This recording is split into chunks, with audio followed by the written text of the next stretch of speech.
Alright, now, this mesh was created in 3ds Max. So one of the first things that happened after the modeling process was to create the UV layout. So I'm just going to open the UV editor so you can see that this mesh was basically laid out into 4 separate UV tiles. Now, 4 separate UV tiles are going to allow us to have a lot more detail once we start painting in Mudbox. It basically allows us to have 4 completely separate images applied to our object, so that each image can actually be a 4000 by 4000 or 4096 by 4096 image, which will give us a lot more detail. So let's just close that UV editor.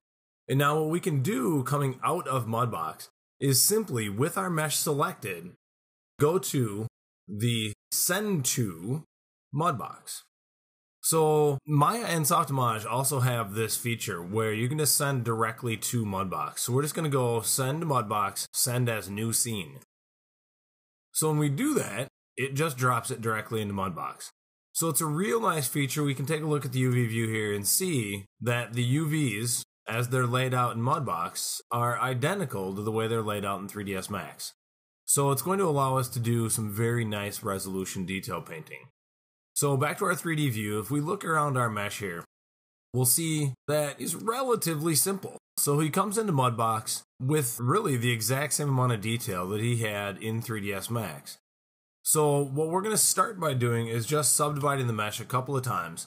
And as we do that, we can see some of the muscle definition that we had in 3ds Max, as we subdivide the model, becomes a little over pronounced.